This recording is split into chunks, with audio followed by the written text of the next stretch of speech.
Hi, hello friends. Welcome to Pulse Excel. So in this video lecture, I am going to discuss some of the numericals which is based on the electrochemistry concept.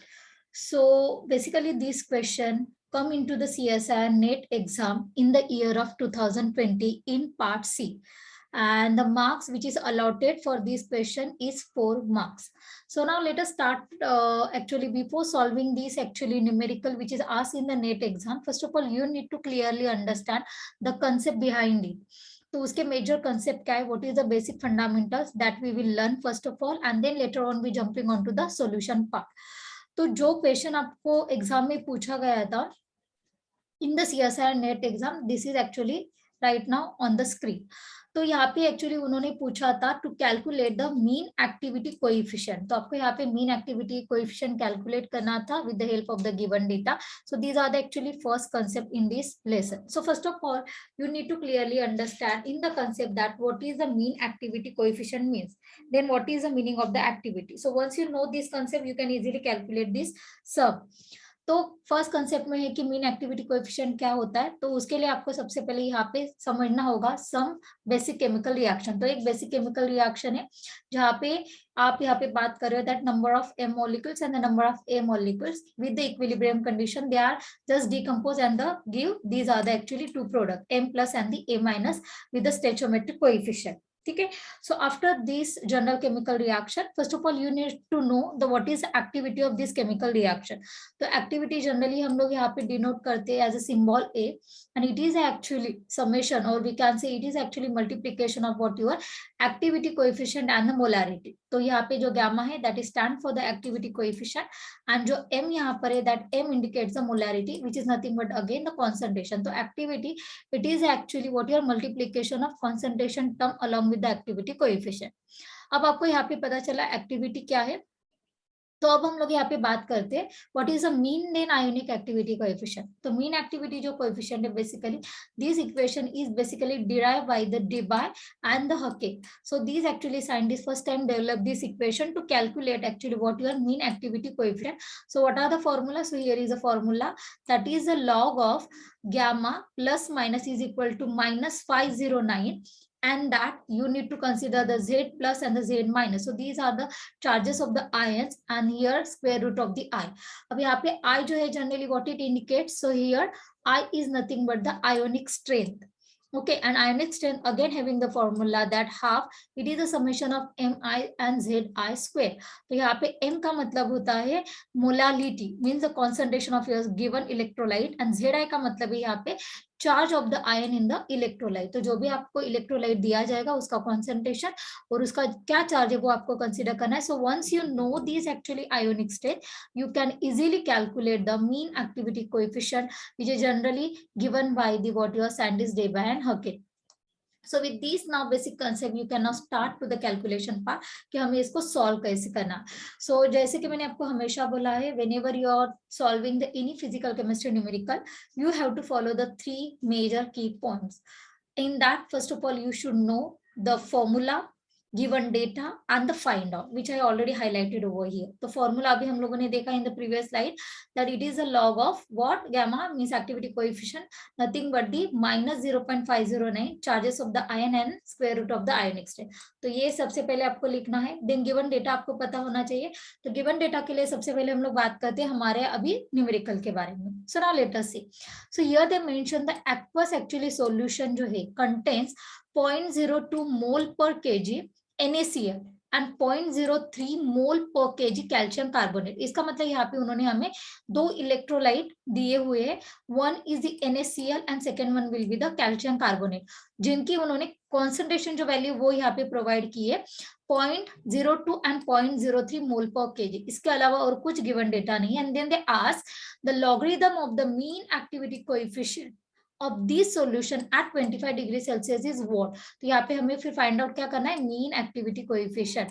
ये हमें यहाँ पे क्या करना है student, find out करना है. तो यहाँ पे उन्होंने सिंबल ऑलरेडी क्वेश्चन में दिया है that mean activity coefficient is nothing but the log gamma plus and minus.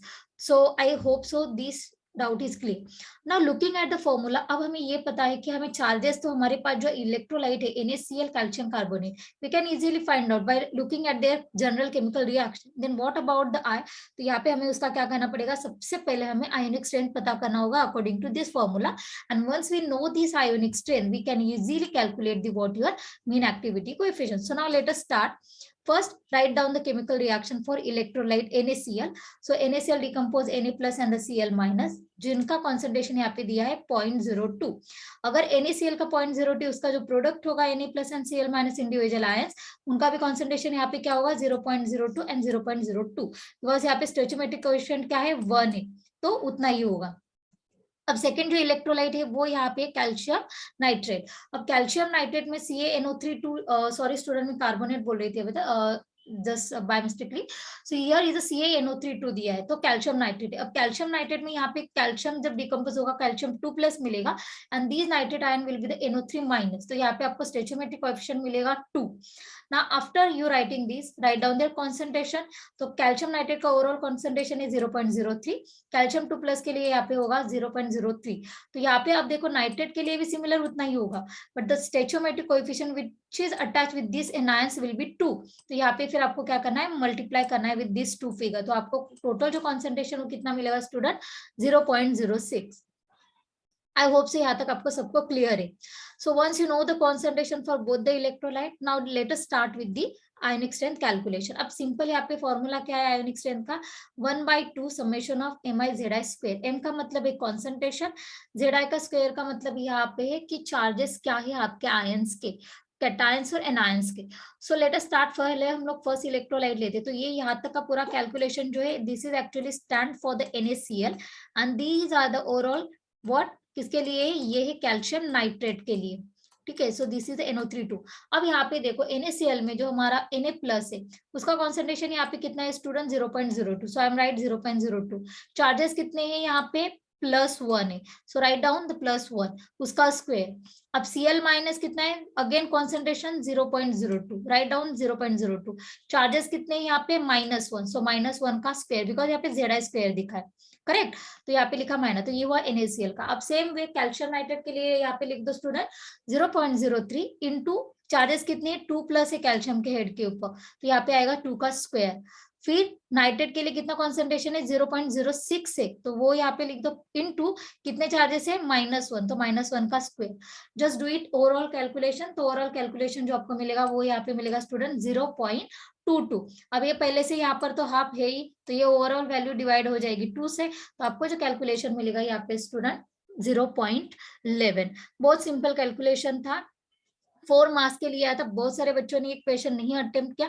It is really very simple और स्ट्रेट फॉरवर्ड था 4 मार्क्स के लिए. अब इतना हो चुका है, अब हमें डायरेक्टली फिर क्या करना है, ये जो वैल्यू है ionic strength put into the above equation. तो जैसे आपने ये वैल्यू को यहाँ पे ऐड कर दिया, what you will get here, the log of gamma plus minus -0.509. अब ये जो चार्जेस है, ये तो आयनिक स्ट्रेंथ की वैल्यू आपने डाल दी. अब चार्जेस क्या करना है, जितने भी हमारे इलेक्ट्रोलाइट्स है उसके सारे चार्जेस को आपको मल्टीप्लाई करना है. तो हमारे यहाँ पे देखो +1 -1 +2 एंड हियर इज अ -1. तो सबको आप अगर कंबाइन करोगे तो इसका जो ओवरऑल जो मल्टीप्लीकेशन डेटा आएगा स्टूडेंट, वो होगा आपका यहाँ पे 2 आंसर आएगा. अब जब आप एक 2 को ये 0.509 से जब मल्टीप्लाई करते हो तो इसका आंसर आपको कुछ तो मिलेगा -1 के हिसाब से. तो इनका जो मल्टीप्लीकेशन होगा -1. तो ये अगर -1 इससे मल्टीप्लाई करते हो तो आपको जो फाइनल आंसर मिलेगा स्टूडेंट क्या मिलेगा, -√of 0.11. तो ये आंसर आप मैच करके देखो.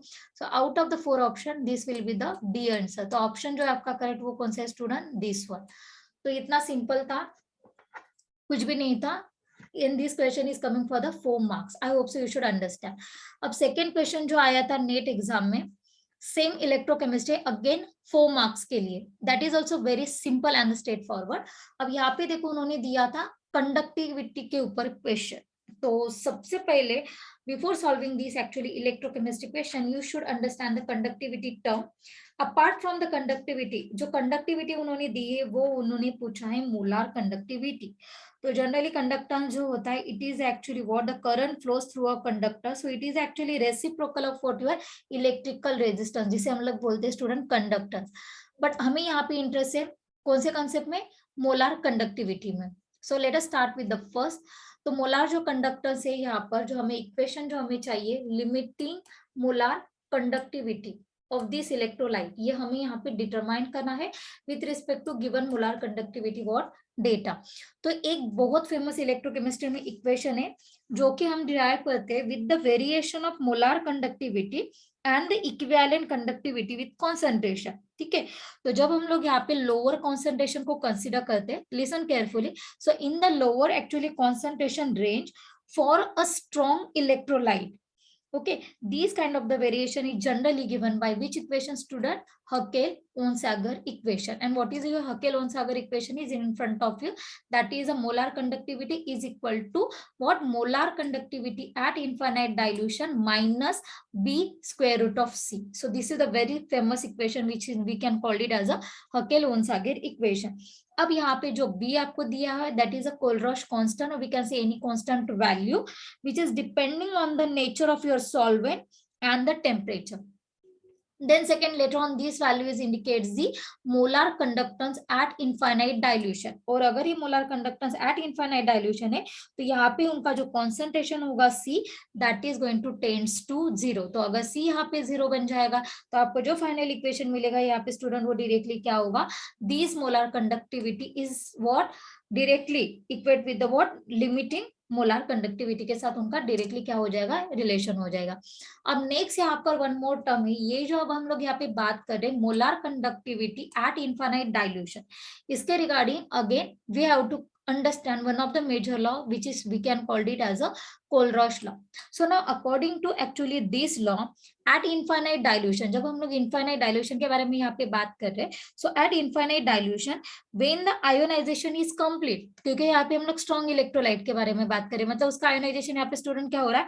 ionization complete हो रहा है. So when this ionization is complete, each ion makes its a contribution towards the what? Equivalent conductor. मतलब हर एक उसमें जो ion से हमारे पॉजिटिव एंड नेगेटिव उनका खुद का इसमें कंट्रीब्यूशन है towards what your molar conductance of the electrolyte, and at infinite dilution these molar conductance is generally given by the, it is a what? Sum of the what their cations and the anions, उनका जो conductance है उनका क्या ये होता है? Sum up होता है। तो इससे हमें ये इक्वेशन मिला, एंड इसी इक्वेशन को यहाँ पे स्टूडेंट हम लोग बोलते हैं कोलरॉश लॉ। तो ये जो यहाँ पे वैल्यू जो है दी हुई है, दिस एक्चुअली पर्टिकुलर वैल्यू जो दिया है molar conductance eight infinite dilution for the cations, it is actually contribution of the cation, and this is actually what your contribution of the student for anions respectively towards the molar conductance eight infinite dilution. And ये जो statement है, it is only applied in the calculation of molar conductance eight infinite dilution for weak electrolyte. Listen करें, for weak electrolyte. तो ये statement यहाँ पे हमें क्या करना है student? You have to note down. अगर हमारे पास अब इतना डेटा है तो जब हम लोग इसके एप्लीकेशन को स्टडी करते हैं, so when we start the application part, तो उसमें यहाँ पे आता है स्टूडेंट अब calculation of limiting molar conductivity. So it is actually application part of what your student Kohlrausch law. ठीक है, so let us now start कि हमारा एग्जैक्टली जो न्यूमेरिकल जो हमें एग्जाम में पूछा गया था, how to approach it. So I hope so ये बेसिक से आपको समझ में आया है। अब देखिए, सबसे पहले तो जैसे मेरे मेजर की पॉइंट्स है in the solution, write down all the formula given data and find out. तो फॉर्मूला आपने अभी देखा, लिमिटिंग मोलर कंडक्टिविटी के लिए आपको यूज करना है हकेल-ओनसागर इक्वेशन। अब गिवन डेटा में देखिए यहाँ पे उन्होंने क्या दी, इलेक्ट्रोलाइट तो उन्होंने बताया नहीं कि कौन सा इलेक्ट्रोलाइट, तो यहाँ पे सवाल नहीं कि स्ट्रॉन्ग है कि वीक इलेक्ट्रोलाइट, सिर्फ उन्होंने इतना ही दिया है इन द इक्वेशन। मोलर जो कंडक्टिविटी इलेक्ट्रोलाइट के लिए, it is 150 what ms centimetre square mole inverse when their concentration are 4 and 9 millimolar respectively. तो यहाँ पे हम लोग अब एज अ कंसीडर करते हैं कि इलेक्ट्रोलाइट जो 1 है उसका जो मोलर कंडक्टिविटी है वो 100 है, इलेक्ट्रोलाइट जो 2 है उसका मोलर कंडक्टिविटी यहाँ पे 50 दिया है। तो इलेक्ट्रोलाइट 1 के लिए जो कॉन्सेंट्रेशन है वो है 4 मिलीमोलर, वेराज इलेक्ट्रोलाइट जो 2 है उसके लिए जो कॉन्सेंट्रेशन है वो 9 मिलीमोलर। तो यहाँ पे मैंने इलेक्ट्रोलाइट 1 के लिए स्पेसिफिकली एक डिफरेंट कलर दिया, so you should not confuse with that concept. तो अब हमारे पास दो इलेक्ट्रोलाइट जिसका मोलर कंडक्टिविटी है हमारे पास इन कॉन्सेंट्रेशन है. So now it's very simple. Then limiting molar conductance finally calculate करो. बट यहाँ पे अब हमें जो रिक्वायरमेंट है वो है कि कोलरा जो कांस्टेंट है, जो ये बी की जो वैल्यू है, ये कैसे यहाँ पे कैलकुलेट करनी है. What is the value for the B, ये हमें यहाँ पे पता करनी है. और इलेक्ट्रोलाइट हमारे पास नहीं है, तो सिंपल हमें क्या करना होता है in that case, whenever you will get student such kind of the numerical, so you have to take the actually subtraction of these two given electrolyte and you can easily calculate the B constant value. ये एक mathematical expressions होता है. तो just see, सबसे पहले हम लोग क्या करेंगे, जो given data we put into the first equation, हमारा जो फॉर्मूला उसमें हम लोगों ने डाल दिया. सो इलेक्ट्रोलाइट 1 का molar conductivity 100, limiting molar conductance, then B. अब यहाँ पे देखो कितना है कॉन्सेंट्रेशन इलेक्ट्रोलाइट 1 के लिए 4, तो मैंने यहाँ पे लिखा square root of 4. Similarly for, अब इसको जो रूट 4 है उसको मैं 2b भी यहाँ पे लिख सकती हूँ. तो ये मुझे इक्वेशन नंबर 1 मिला.